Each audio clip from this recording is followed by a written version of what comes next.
50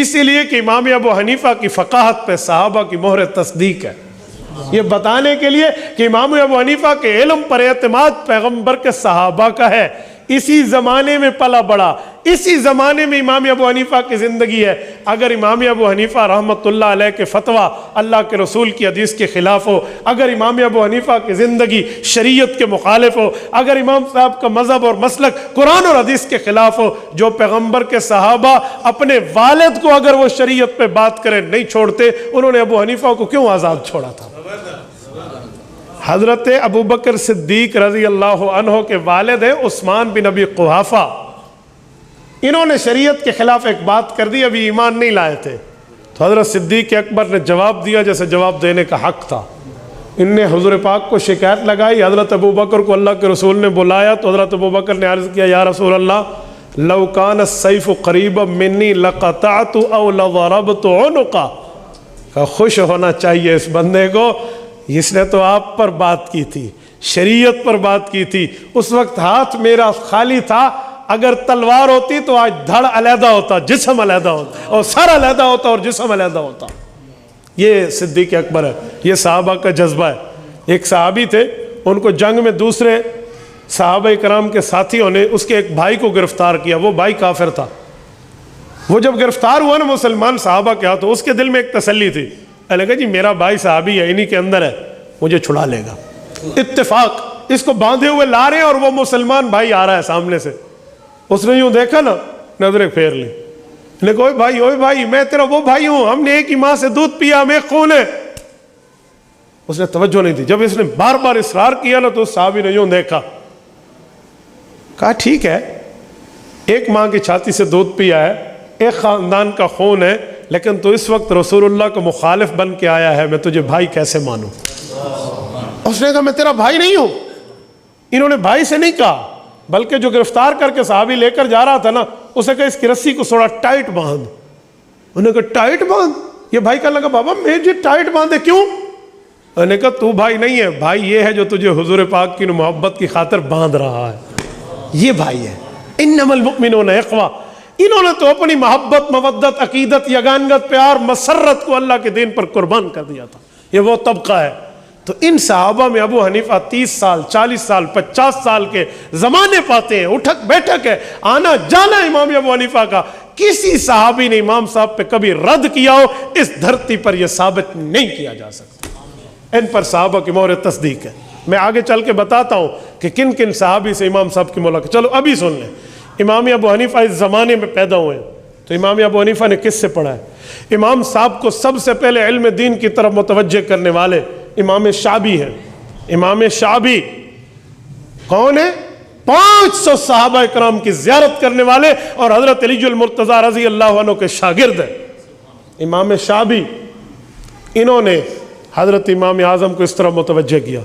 امام صاحب نے پھر اکثر استاد تابعین سے پڑھا ہے، لیکن سعادت حاصل صحابہ سے پڑھ کے بھی کی ہے۔ کس کس صحابی سے پڑھا ہے؟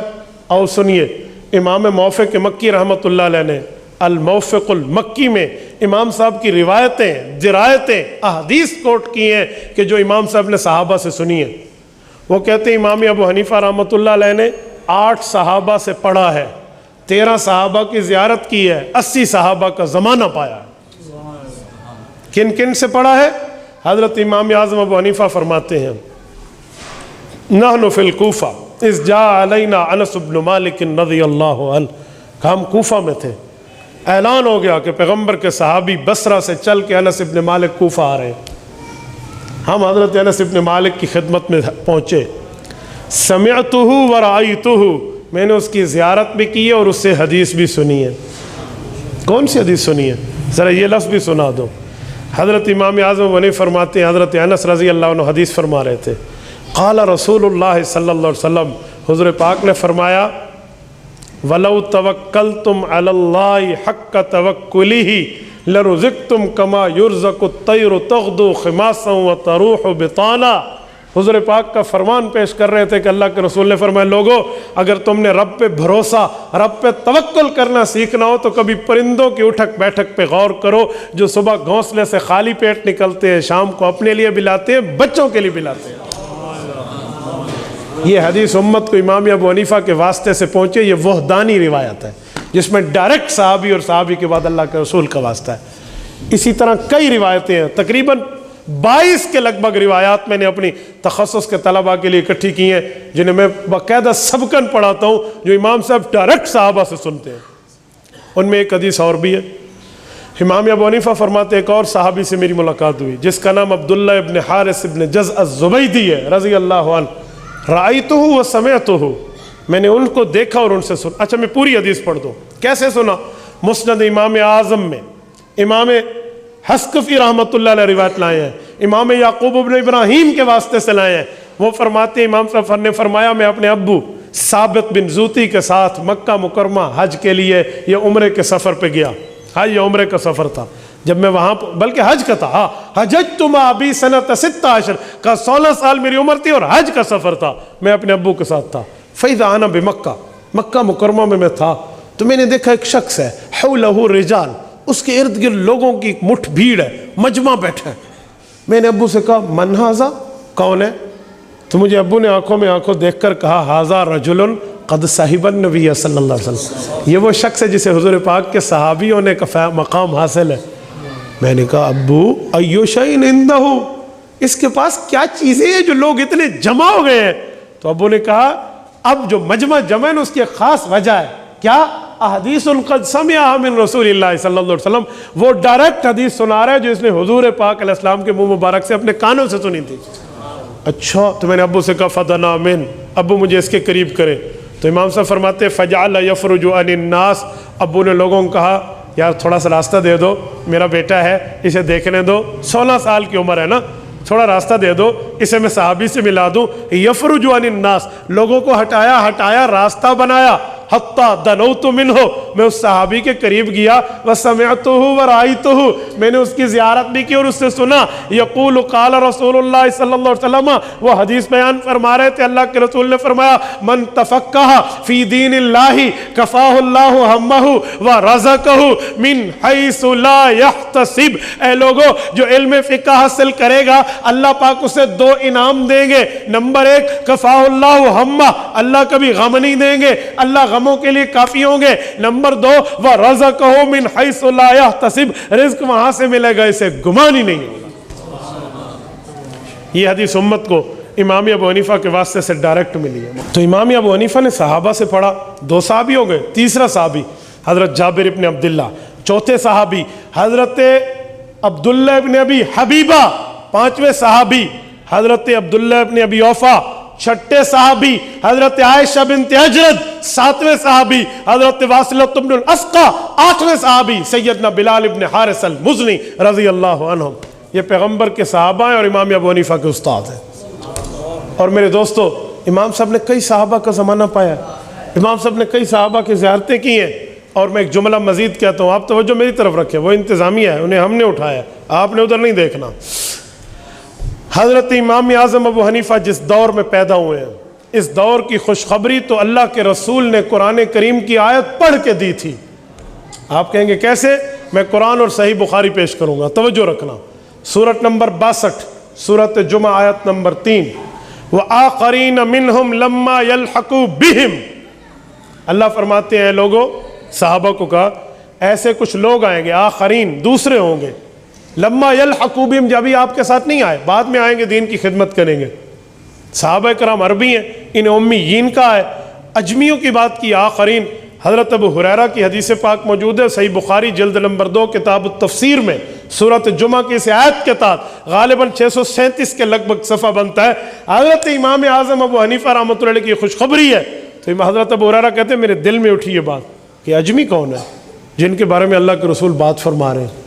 تو میں آگے ہوا اور میں نے اللہ کے رسول سے پوچھا یا رسول اللہ آپ عربی ہم عربی، اللہ نے عربی زبان میں قرآن اتارا، اب قرآن اتر آیا تو ایک خوشخبری اجمیوں کی آ گئی، وہ کون سی شخصیت ہے، کون لوگ ہیں؟ تو اللہ کے رسول نے حضرت سلمان فارسی کے کندھے پہ ہاتھ رکھا، امام بخاری فرماتے اور اللہ کے رسول نے حدیث پڑھ دی، لو کان الایمان بالثریہ، لو کان العلم بالثریہ، لو کان الدین بالثریہ، تینوں روایتیں ہیں، علم کا لفظ صحیح بخاری میں ہے، باقی مسلم میں اور مسند احمد میں ہے۔ فرمایا اگر ایمان، علم اور دین اتنا بلند ہو جائے گا کہ وہ ثریا ستارے پر پہنچ جائے, اتنا بلند ہو جائے. لَتَنَاوَلْهُ رِجَالٌ مِّنْ هَٰؤُلَاءِ, سلمان فارسی کی قوم یعنی فارسیوں میں سے, اجمیوں میں سے ایسے لوگ آئیں گے جو دین کو وہاں سے اتار کر آپ کی دسترس میں پیش کر دیں گے. حضرت ابو ہریرہ نے بات سنی اور بات سنی ہو گئی اور امت تک پہنچا دی. اب اجمی کون ہے؟ صحابہ کے بعد جو اجمی آئے ہیں جنہوں نے کوئی کارنامہ بھی تو سر انجام دیا ہو نا, وہی ہوں گے نا, کوئی عام بندہ تو نہیں ہوگا. تو وہ کون ہے؟ تو اس میں 4 ائمہ کا ذکر آتا ہے, 4 امام. جیسے اس مسجد میں داخل ہونے کے یہ دروازے بڑے 3 ہیں, قرآن کریم پڑھنے کے طریقے 7 ہیں, اسی طرح حدیث پاک پہ عمل کرنے کے طریقے 4 ہیں, حنفی, شافی, مالکی, حنبلی. تو ان کے جو 4 بڑے امام ہیں یہ صحابہ کے بعد آئے ہیں. مثلا امام مالک ابن انس المدنی رحمۃ اللہ علیہ, امام شافعی رحمہ اللہ, حضرت امام احمد ابن حنبل رحمہ اللہ اور امام اعظم ابو حنیفہ. ذرا ان میں سرچ کرو, دیکھو عربی کون ہے, عجمی کون ہے, فیصلہ ہو جائے گا. امام مالک ابن انس کی قوم کا نام ہے بنو اصبحی, یہ عربی قبیلہ ہے, اجمی نہیں ہے. امام شافعی کے قبیلے کا نام ہے مطلبی قریشی, مطلبی قریشی قبیلہ عربی ہے, اجمی نہیں ہے.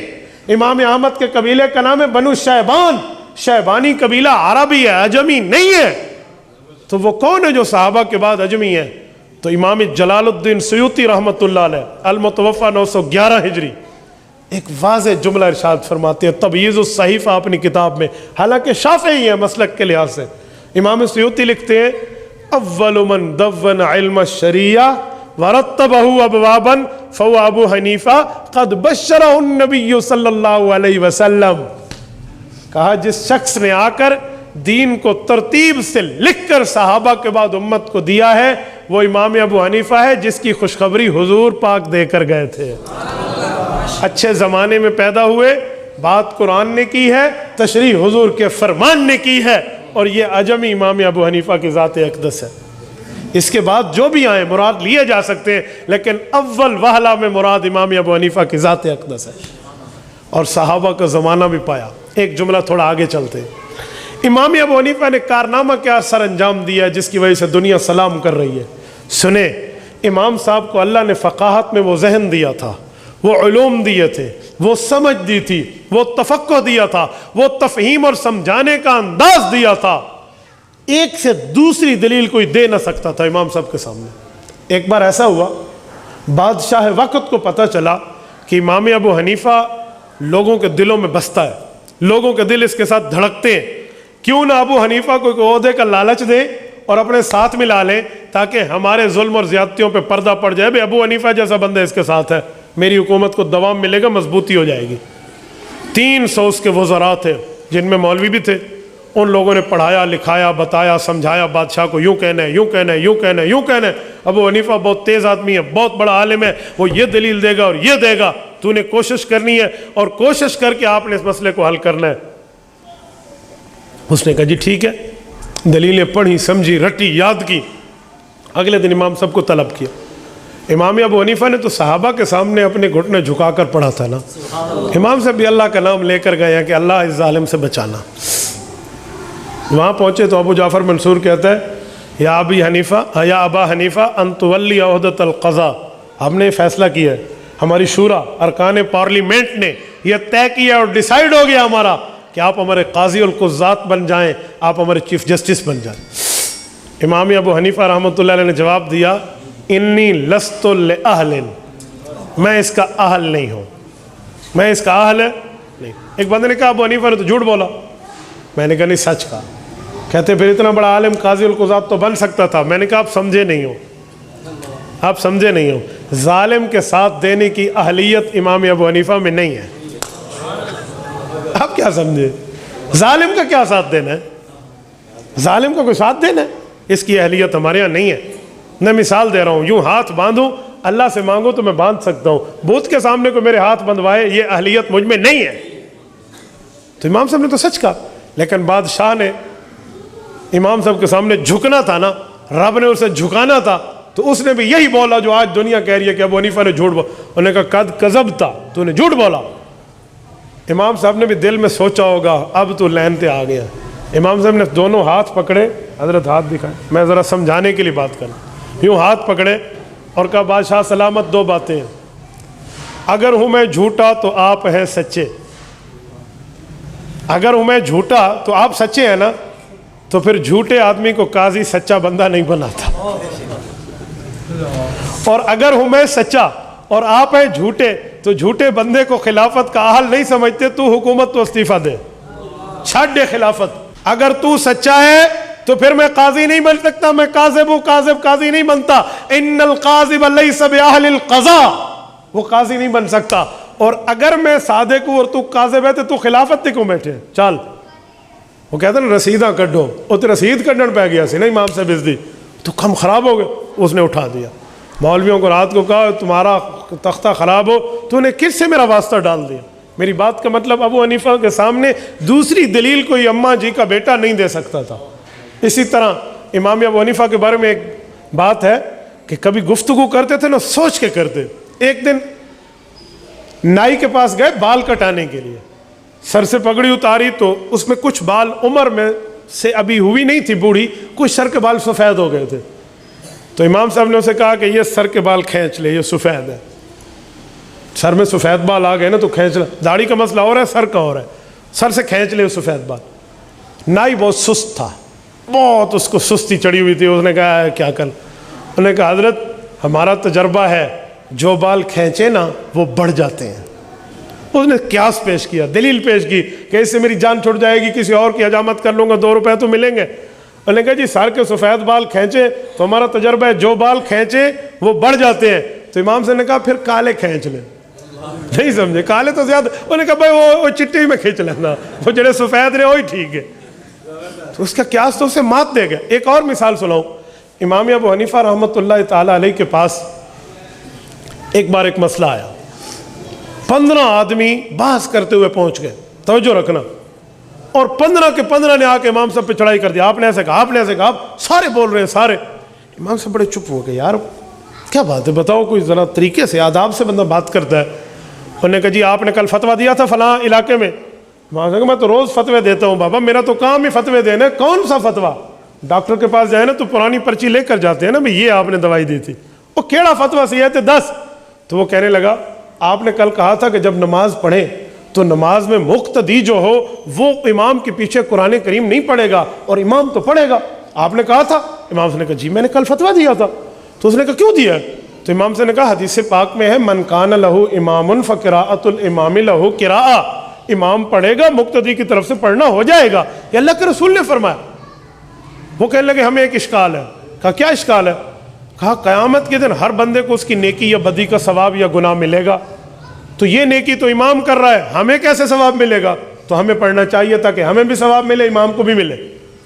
امام صاحب نے کہا اچھا یار 15 بندے بول رہے ہو, تمہاری 15 زبانیں ہیں, میری ایک زبان ہے, کوئی آپس میں ایک بندے کو بڑا طے کر لو, وہ بولے, وہ مجھ سے بات کرے, وہ جیت گیا تو تم جیت گئے, وہ ہار گیا تو تم ہار گئے. تو انہوں نے کہا جی گل تو عقل علی, عقل لگ گئی ہے ساڑی گل. ایک بندے کو انہوں نے بڑا بنا لیا, کہا جی اس سے بات کریں. امام صاحب نے جب بات کرنے کے لیے اسے سامنے بٹھایا اور کہا یہ 14 آدمی پیچھے ٹھہرے ہیں, مجھے خطرہ ہے یہ بھی بولیں گے, ان سے معاہدہ کرو. انہوں نے کہا ہم کیوں بولیں گے, جب ہم نے بڑا بنا لیا ہے, یہ بولے گا, ہماری طرف سے دلیلیں دے گا. امام سے نے کہا پھر تمہاری دلیلیں. انہوں نے کہا یہی دے گا نا. امام سے نے کہا دلیل ابھی شروع نہیں ہوئی اور میں تم سے بحث جیت گیا. انہوں نے کہا جی وہ کیسے؟ انہوں نے کہا تمہارا بڑا دلیل دے گا, تمہاری طرف سے ہو جائے گا, تو امام مقتدیوں کو بڑا پڑے گا, ان کو بھی ثواب مل جائے گا. یعنی دوسری دلیل امام صاحب کے سامنے بہت چلنا مشکل تھی. ایک بات اور سمجھو, حضرت امام اعظم ابو حنیفہ رحمۃ اللہ علیہ کے پاس فتویٰ آیا کہ نیت کرنی ہے نا اللہ اکبر کے لیے, تو ہاتھ کہاں تک اٹھائیں؟ ایک حدیث پاک ہے حضور علیہ السلام نے سینے مبارک تک ہاتھ اٹھائے. ایک حدیث پاک ہے اللہ کے رسول نے کندھوں تک ہاتھ اٹھائے, حیال صدرئی حیا منکبئی حیال اذنئی. اور تیسری حدیث پاک ہے کانوں کی لو کے بقدر, ملانا نہیں ہے, بس برابر ہاتھ اٹھائے. تو یہ تینوں حدیثیں. تو امام ابو حنیفہ رحمۃ اللہ نے فتویٰ دیا بھی کان کے برابر ہاتھ اٹھاؤ. تو ایک شخص بحث کے لیے پہنچ گیا, ایک کو فلاں فلاں فلاں, بھئی اے تو حدیث پاک ہے, کبھی این کر لو, کبھی کبھی یوں کر لے. اب ایک شخص نے ایک بار مجھ سے پوچھا کہ ابو حنیفہ کے پاس حدیث تو ہے لیکن جو 2 حدیثیں وہ تم نے چھوڑ لی ہیں. اللہ کے بندے جب حدیث بھی مانتے ہو تو کبھی کبھی اس پہ عمل کر لو, یہاں تک ہاتھ اٹھاؤ, کبھی کبھی کندھوں تک, کبھی کبھی کانوں تک, تینوں پہ عمل کرو نا. میں نے کہا میرے بھائی آج آپ نے 2 اردو کتابیں پڑھ لی ہیں اور میرے سامنے علم جھاڑنے آ گئے ہیں, میں مانتا ہوں دونوں حدیثیں نہیں تینوں حدیثیں ہیں, لیکن امام ابو حنیفہ صحابہ کا شاگرد ہے، اس نے ایسا طریقہ اختیار کیا ہے کہ کوئی حدیث چھوٹتی نہیں ہے۔ کہا وہ کیسے؟ میں نے کہا جب کندھے تک ہاتھ اٹھائیں گے نا تو یہ والی چھوٹ گئی، سینے تک ہاتھ اٹھائیں گے تو یہ 2 والی چھوٹ گئی۔ امام ابو حنیفہ فرماتے ہیں ایسا نہ کرو، پیغمبر کی ساری حدیثیں ملا کے عمل کرو، ہاتھ اٹھاؤ گے یوں لے جاؤ گے، سینے پہ گزرے گا پہلی حدیث پہ عمل، کندھے سے گزرے گا دوسری پہ عمل، کانوں کے برابر ہوگا تیسری پہ عمل، کوئی بچتی نہیں ہے، تینوں پہ عمل ہوتا ہے۔ تو تھوڑی سی بندہ غور کر لے، سمجھ لے، تو امام ابو حنیفہ کی دلیل کو سمجھنا مشکل نہیں ہے۔ ایسے میں ایک بات اور سمجھاتا ہوں، حضرت امام ابو حنیفہ رحمۃ اللہ علیہ کا مقام اور مرتبہ ایک بات سے مزید سمجھیے۔ حضرت امام صاحب رحمۃ اللہ علیہ کی ترتیب یہ ہوتی تھی، وہ اپنی ترتیب پہ چلتے اور اس ترتیب پہ ایسی دلائل پیش کرتے نا کہ اگلا سمجھ جاتا کہ حضرت بات کا انداز کیا ہے۔ مثلا ایک مثال لیتے ہیں، یہ جو ہے کہ یہ بندہ فوت ہو رہا ہے، اسے خون کی ضرورت ہے، کہتے ہیں نا A positive, B positive, A B positive, A negative, B negative, O positive, O negative, کہتے ہیں یہ خون کے جو مختلف نام بنے ہوئے ہیں۔ اگر امام ابو حنیفہ کا فتویٰ نہ ہوتا تو آج دنیا میں خون دینے اور لینے کی بات ہو نہ سکتی۔ آپ کہتے کیسے؟ میں دلیل دے رہا ہوں۔ امام ابو حنیفہ رحمۃ اللہ علیہ نے اس زمانے میں جب پچھنا لگتا تھا، سینگی لگتی تھی، جسے کہتے ہیں حجامہ، یہ لگتا تھا، تو امام صاحب رحمۃ اللہ علیہ نے اس زمانے میں ایک فتویٰ دیا تھا۔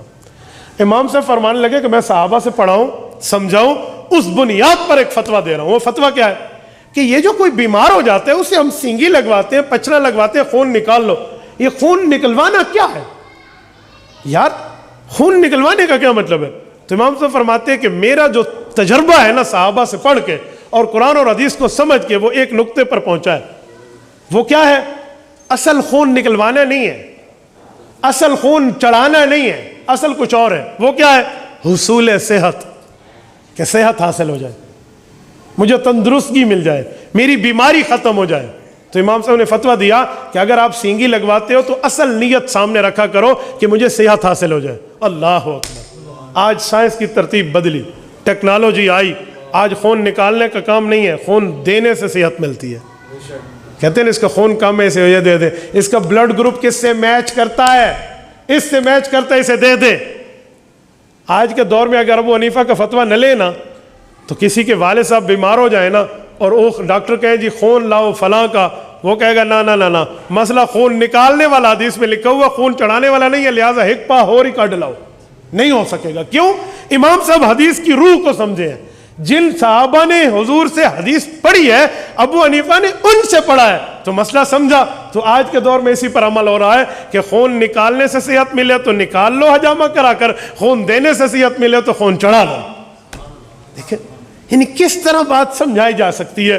تو میرے دوستو، امام ابو حنیفہ کو اللہ جل شانہ نے یہ دماغ عطا فرمایا جو دین کی طاقت میں استعمال فرمایا، جو دین کی قوت میں استعمال فرمایا، جو دین کی تقویت میں استعمال فرمایا، اور جو دین کو آگے پھیلانے میں استعمال فرمایا۔ اچھا ایک بات میں مزید آپ کی خدمت میں سمجھاتا ہوں۔